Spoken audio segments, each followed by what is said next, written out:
time's up now, surely. Thomas Frank at Tottenham, it's been a weird one. I know I haven't really done any videos on it for a while, but it's just such a weird time at Tottenham that do you really want to talk about it a lot? And not really. Do you really want to watch it a lot? Not really. But you do, because it's Tottenham, isn't it? And you've got no real choice. You sign a contract when you're born and you're into it and there's no getting out. And yes, I know if Ange at the end of last season, it was one of those where it was it felt like time is now. But then after the Europa League win, in my opinion, we had to keep him. I could see the arguments why not, and the only thing, it was weird, in my opinion, after Ange, if you're not going to keep Ange, you then get a serial winner after Ange, because then you develop from it. If we was to lose the Europa League final, I understand the Thomas Frank appointment, because then you're building something new and you're trying to build stability. But if you've won something, you progress from that. You don't then decide to get a developer from winning something, which doesn't make sense to me. And it would make so much more sense for Ange to stay after that, because it was his team, he was building something. If he lost, then I understand. Frank, if he won and the decision was to get rid of him, I understand. If it was a Xabi Alonso, if it was a Luis Enrique, which funny enough, we're linked to him now. The other one we're linked to, but it's not looking likely because he just went to United, who I mentioned last season, was Michael Carrick.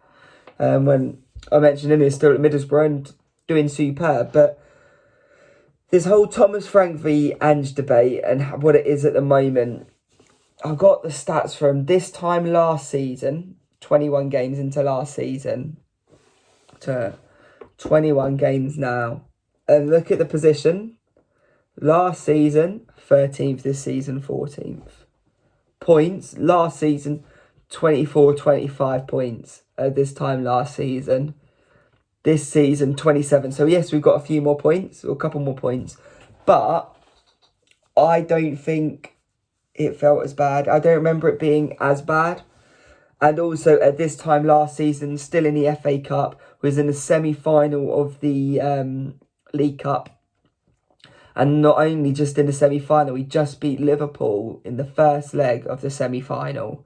So there was that buzz, there was that belief. And I truly believe that if we had a few more players back from injury, we had a chance in that second leg, but we just didn't have a lot of players. And we had that back line, I believe in the second leg, it was Gray and Dragusin still. Or it might have been a Davies then. And so then you go on from there. So you got a few less points, but you're a bit higher in the league. And I would say this season, compared to last season, I wouldn't say the league's too different. I'd say both seasons were solid. Like, you had teams last season which are better than this season. This season you have some teams which are stronger than like there was last season. But goals scored, 36 last season, 31 this season. You look at goals conceded, 19 last season, 29 this season. So you're scoring less goals, you're conceding more goals, you're lower in the league, there's less style of play, you've got a stronger squad, you've had actual proper backing, Champions League backing with the quality of players.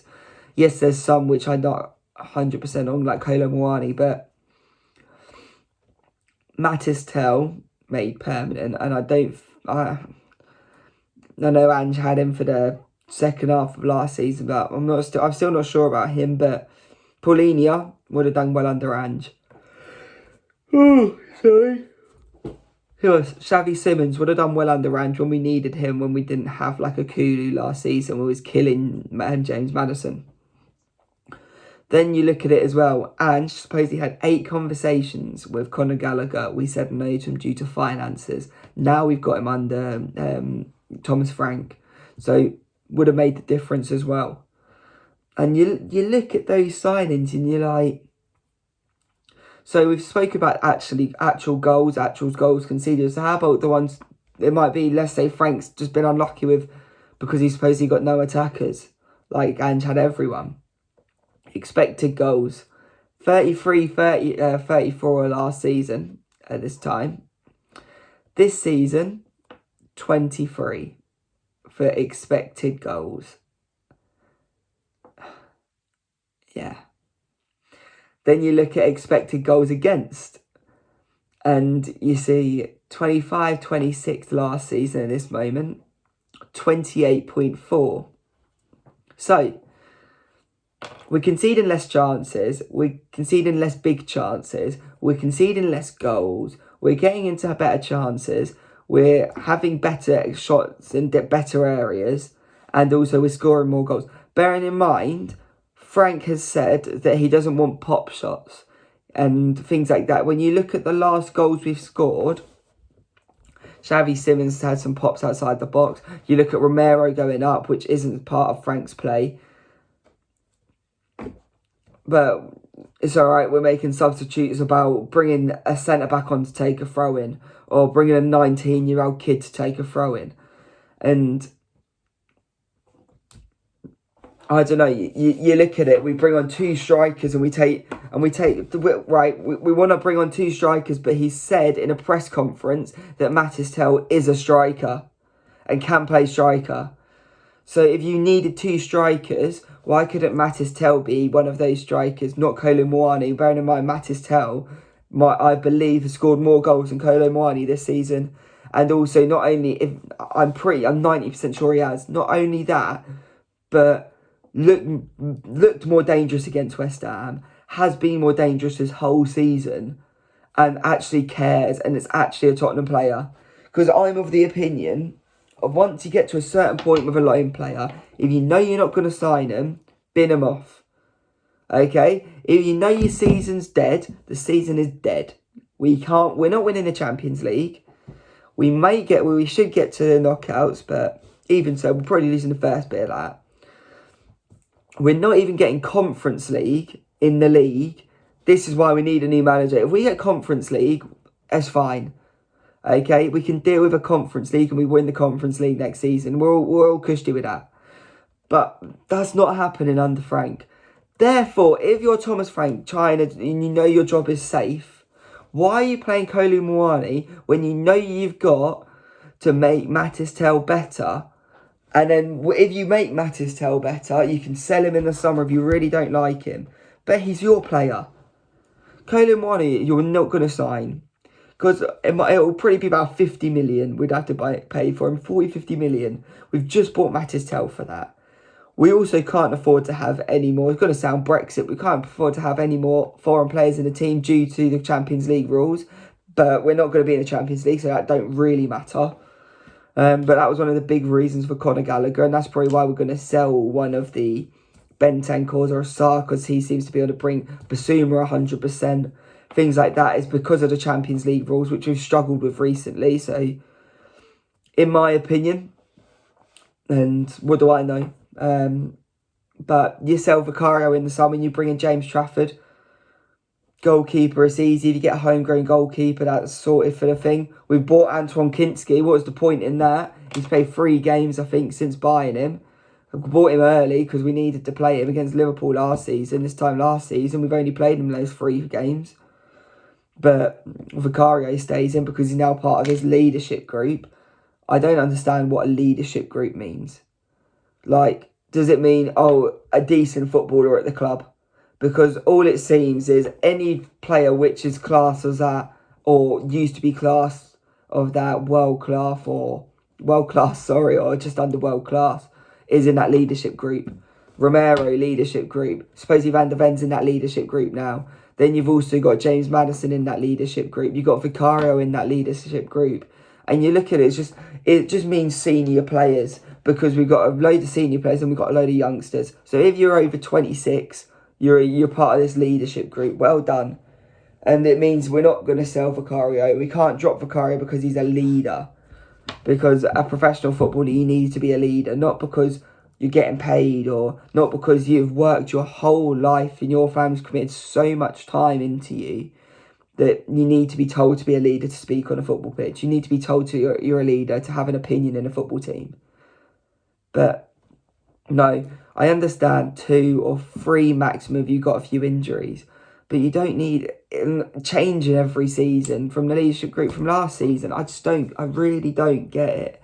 Really don't. And then you look at it and it means Vicario's not going to be dropped. Romero, you can't drop him because we've not really got that replacement of that level. Van der Ven, you don't drop him because we don't want to drop his head because he's going to leave for Liverpool and Real Madrid in the summer. Unless we get a proper manager in, he's gone. And I know we're in control of that, but he'll just say, I want to leave. Because he's too good for us. He's genuinely far too good for us. Our best player is a centre-back. And you look at it and you look at where we was at. We played at Wembley against Dortmund. All right, let me get this line up. Because this is... It just shows our drop-off of squad. And it's horrible. So, bearing in mind our team... Yes, I know we're missing players because we've got 15 players who can't. But, right, let's go for this. So we've got a back three, so I'm going to put us in a back three as well. Lloris or Vicario? I'd take Lloris. All right, Alderweireld or Romero? I'd take Romero. I'd take Alderweireld. Sanchez or... what's it called? Danso. You'd take Danso, to be fair. Foyth or Van der Ven, you'd take Van der Ven. Right wing back, Aurier or Porro. Genuinely, what's the difference? Both make stupid decisions defensively, but are both like decent players. Both can do the best cross in the world, or it will go 50 yards over. Both very, very rash with tackles, but also use that to their advantage. Similar players, okay? Vertonghen, a left wing back, or who have we got with Spence or Doggy? It's got to be Jan. And if you remember in this game, it was the super Jan pulling the shirt. What a boy! Right, so now we're into midfield, and if we talk about it, the non-injured, we talk about just everyone. Let's say he's full strength. We go double pivot at the moment, Polinia and Conor Gallagher. Sissoko or Polinia. All I'm saying is they're exactly the same player. Exactly the same attributes. Winks or Conor Gallagher. And all I'm saying is Harry Winks is a short-haired version. And that's coming from me. Alright, Harry Winks is one of the most underrated players at Tottenham in the history. Well, not in the history, actually, that's too far, but very, very underrated in recent times. And people hate him because of that Everton display, and I think it was the League Cup. Harry Winks was decent for us and cared. Simple as. He would start week in, week out because he's better than Bentancur at the moment. Bentancur, when he first went to Tottenham, superb. Better than Bentancur now. Better than, well, more consistent than Basuma. Basuma can be the best midfielder in the league or awful. Paulinho runs around, takes his top off a few times and shouts. Pretty much a more handsome version of Odegaard at Arsenal, just a passion merchant. The only thing Conor Gallagher's got a moustache, got long hair, and can score a few more goals. It's not really a difference. Right, and on to the next player. Eriksen, Xavi Simons, just... do I even need to say anything regarding that? Then this is where it gets fun, right? So let's choose 2 strikers. We could choose Solanke, Richarlison. Let's put Odobert in the mix. Let's put Kolo Muani in the mix. Let's put Solanke in the mix. Bearing in mind, Kolo Muani, Mattis Tell, I think it's Richarlison and Wilson Odobert, 150 million total for those 4. Son or Mora, I would take them over any of those players. I would take 2018-19 Mora over any of those players. I'd have Mora and Scarlett as my front 2 and have Will Lancashire on the bench compared to having those 4 players. Solanke, I rate. I like Solanke. The others, they're just not consistent, and I don't know. Like, They're good squad players, but I don't see them as... They're not great. Like, you look at the bench, I'm looking at it. Llorente, you take over them. Lamela, you take over them. Even the other on the bench, you got Gaza in goal. You got Trippier would be our best right back at the moment. Rose at this time, you probably take a doggy and Spence, if I'm honest. Wanyama at this time, legs are starting to go a little bit, but you take him over Bentancur at the moment. Llorente at the moment you would take, and you'd probably start for us at the moment. Oh, he'd be brilliant for Frank's long throw system. And then Oliver Skip, well, Frank would probably shoot him because he hates any person who has came from Tottenham Academy. Thomas Frank hates by the looks of it. Because every time he's got a chance to have him, let's have 5 goalkeepers on the bench. But, yeah. We won that game 3-0. And, yeah. Alright, let's just look. I really... Tottenham v West Ham. I want to see the passing stats from this game. Because... Right. Tottenham v West Ham. Most recent game where West Ham won. Where's passing stats on this website? This is a weird old website, this. Corners, tackles, aerial drills, ratings, possession, pass success. Well, just tell me. Right. That's it. See that, right. One of the worst West Ham teams in their history, right? Recent history. Probably worse than the one we took them down, if I'm honest. What, like, visually. We, against Borussia Dortmund, a Borussia Dortmund that had the likes of Goetze, De Gea, Sancho when he was decent, Hakimi, Toprak, Berkey, Diallo, Delaney, Witsel, Pulisic. Right, a decent little, what's it called? Can't think of their name now. Borussia Dortmund, I'm reading it here. 619 passes. Okay, attempted 552 complete. We look against West Ham. West Ham. 481 attempted. 401 passes complete.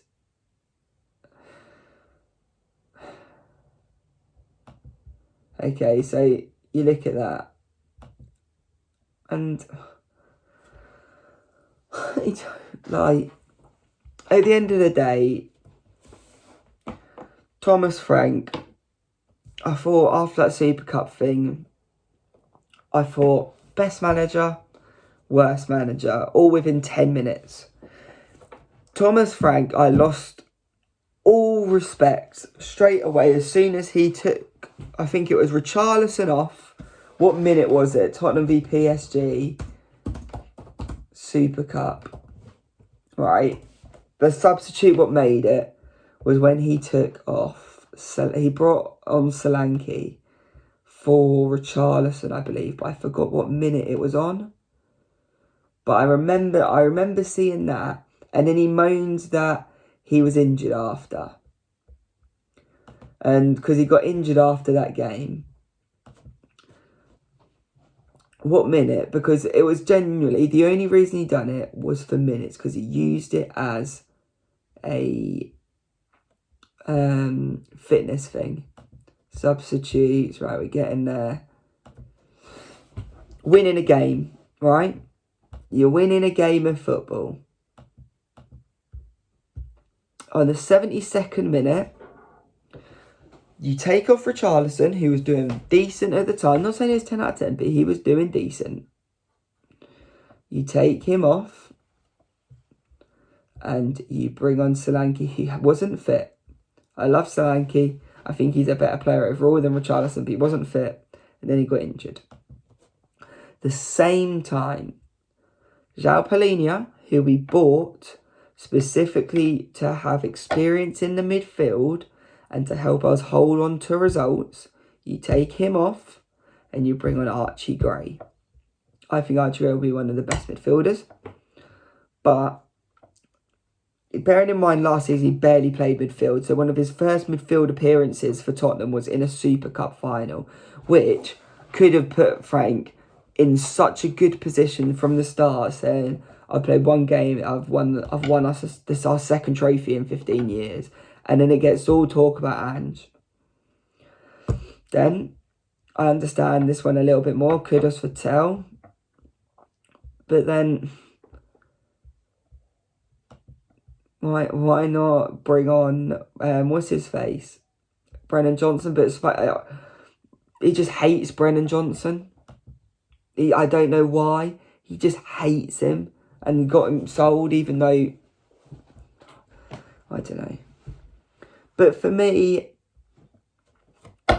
that would have been the sub, not Tell against. Yeah, I don't know. I feel like I went on a little bit of a rant, but yeah, I just really don't understand. Because yeah, we was 2-0 up in that game. Scored on the 39th and 48th. Then we conceded on the 85th. After these 3 substitutes were made, we concede then.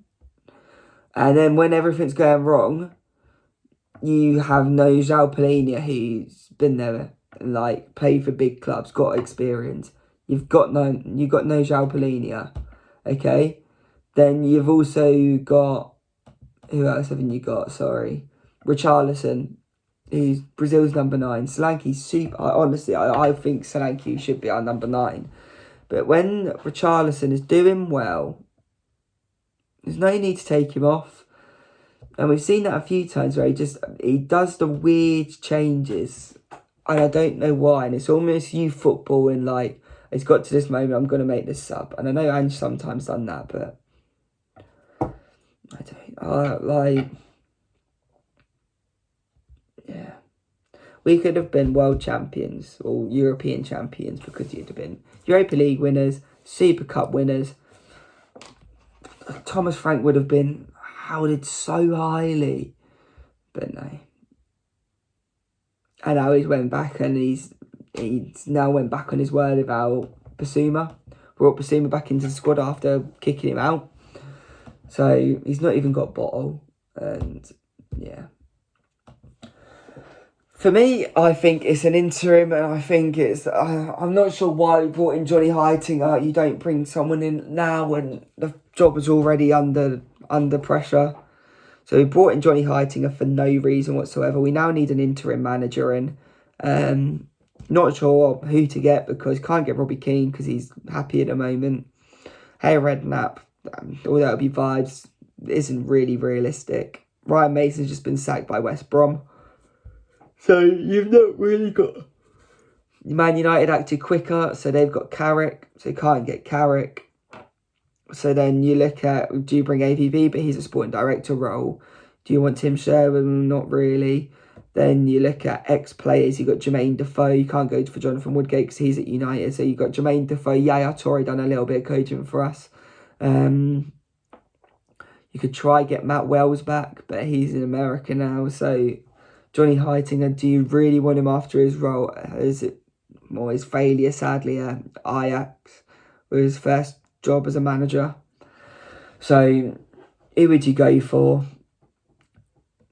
For me, give it Ben Davies. He's got no ankle now. He can sit down. The real thing is what you do, in my opinion, is you give it up. I believe this is, Jesus Perez. I don't believe he's working at the moment. I believe he's out of work. And it would make sense if you wanted to bring Poch in.